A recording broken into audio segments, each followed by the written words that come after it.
So finally the sunshine's returned to Spain, which has been a long while coming.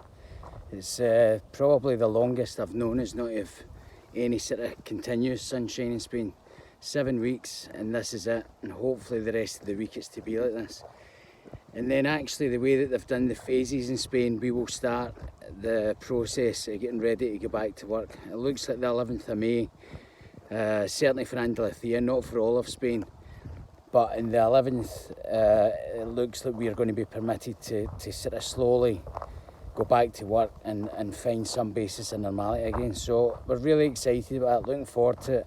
A lot of our clients have been in touch because obviously there's a few people with massive roots that are desperate to get back in, and a lot of people needing haircuts. So it'll be really exciting to see everybody again, and albeit it'll probably be under tight circumstances where you know, we'll be restricted in how many people can be in the building and the space between each person. But certainly you've probably grasped by now, my voice carries far enough, so it'll be easily enough for us to, you know, get people chatting and get a bit of conversation going.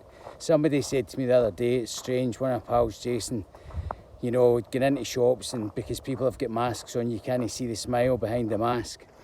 And for kids even, he was there with his son and he said it was quite daunting that, you know, for his wee boy, you know, see a friendly face, and that's definitely going to be the case for all of us. You know, we've got to try and show empathy where we can, but it'll certainly not be the normal way that we're used to. So just got to take a bit of care, help each other, and certainly here we've been saying to friends, where we can try and use their businesses and where they can try and use ours. And I think that's the way of it. You know, the British sort of community spirit here is incredible. A lot of Scandinavians the same, and it's amazing the difference it makes when you get that extra bit of support and help. And I think, you know, if it turns out that we're not going to get the same number of tourists that we've become accustomed to, then certainly the people that here are going to be everybody's breadline and will be each other's. So that's important as well, that we're going to be able to use each other's services. You know, I've got a couple of football groups I'm involved in here, and I've been promoting on that if we can use each other's services and maybe advertising between some of the WhatsApp groups we're in, what each person does, so that we can help support one another. And probably same in the UK, you know, when you're ready to get back, people are going to need help. Most of the guys I know that have got restaurants and bars and businesses like ours haven't really had any financial support for the government. So in which case, you know, we're going to have to earn it back. And that be what it is, then it's essential that we help each other's businesses. So that's going to be really important. And I would imagine, you know, from some of the hairdressers I've spoken to this week that have got businesses in the UK, you very much feel the same way. So, you know, people-related businesses are the ones that are going to live for spirit and get us through. And so it's important that, as I was saying last week, the familiar businesses that we've grown to love in our local areas, then we help support them so they survive through it. And we will. Everybody will come through it.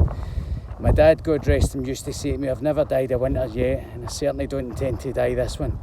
We're going to come through it. It'll be a long year probably if, you know, the tourists don't get to be here, but be what it may, it's a case of getting, you know, the head up and the shoulders back, and we'll charge our way through it and do the very best we can. So I hope everybody's spirit is up and you're feeling the same about your chances, you know, whatever your business may be, and just keep your enthusiasm. Don't be frightened to cry out for help. And you've seen, you know, we've made a lot of, Anita's been doing a lot of promotion sort of on social media, and that's the best you can do. And we've had, you know, for 7:30 this morning, she's been on the computer booking clients in who are already on us, thankfully and gratefully, for appointments. And then obviously we hope that's the same for every one of your businesses. So keep going, keep the fight up, and we'll all come out the other end, no doubt. Keep well. Cheers, guys. Bye.